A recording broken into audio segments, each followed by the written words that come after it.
So in the panel builder, we can configure security groups and users, and we can configure the different objects so that it's just certain types of users that can access them.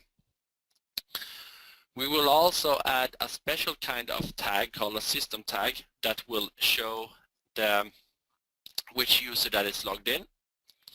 And then the final part of this demonstration is that we will add an audit trail so that we can track the changes made by the different operators of this application.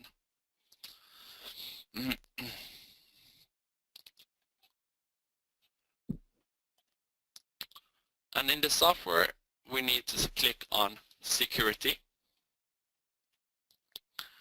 And in the security, I will start by jumping to or selecting the Groups tab.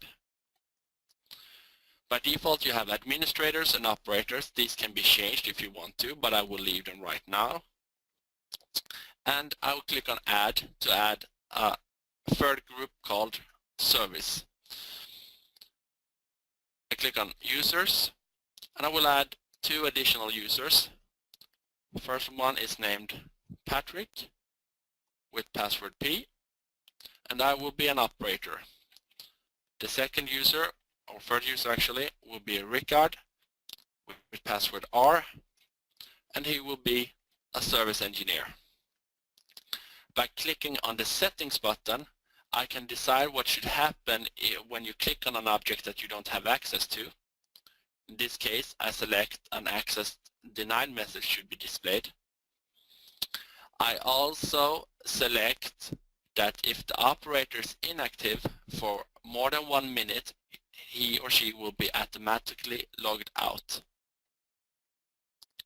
So now the security is actually configured and finalized. Now we just need to tell the configure the different objects and tell them which user groups that should be allowed to access them. So for the first valve, I will select that it's just operators that are allowed to access that object. And for the second one, I will select that it's just the service technicians, engineers that is allowed. Finally, I would also like to display which user that is currently logged in. So I will do that by clicking on my tags. And as I mentioned, we need to add a special kind of tag called a system tag. So I click on the cursor, select Add System Tag, navigate a little bit down and select Current User. The current user is a string tag that will present who is logged in. And we will add this in our background screen so that we just need to add it one time. To present this, I select the text object, place it in the screen to the right of the user icon, change the font color to white, and then finally select which tag that should be displayed in this case, system tag current user.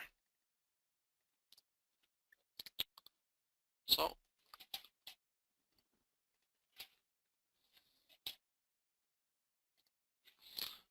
we simulate the application again.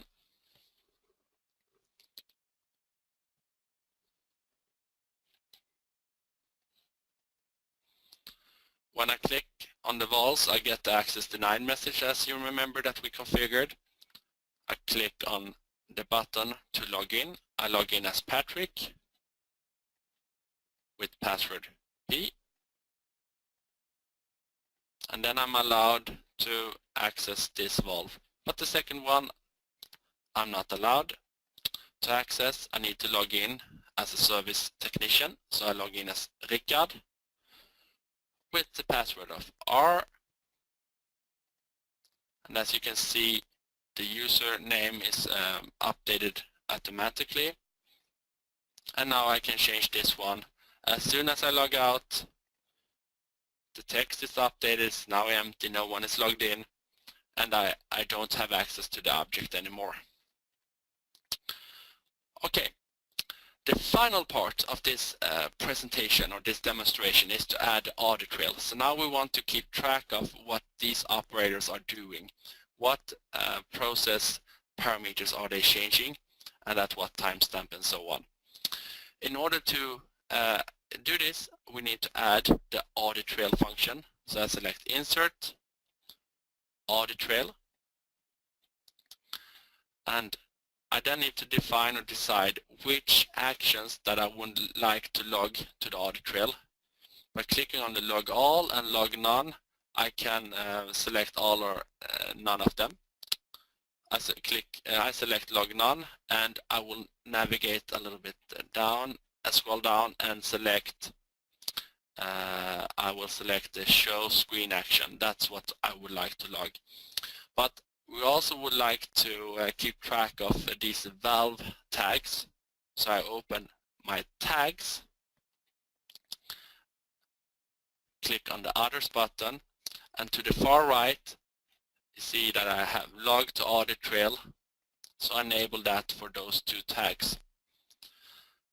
If we want to create a little bit easier to read descriptions for these audit trail tags, I can click on this dot button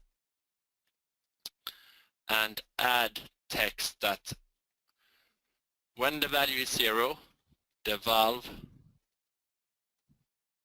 is closed, and when the value is 1, the valve is opened. Now press OK like this. In order to visualize this audit trail database, I will need to add an object called audit trail viewer. It's very similar to the alarm viewer that we used just a few minutes ago. So I select the audit trail viewer, place it in a screen, and now I will simulate the application yet again.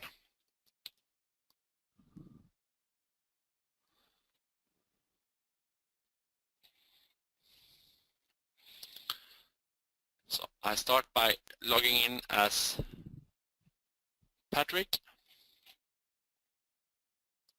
I change the value of valve 2. I log in as Richard.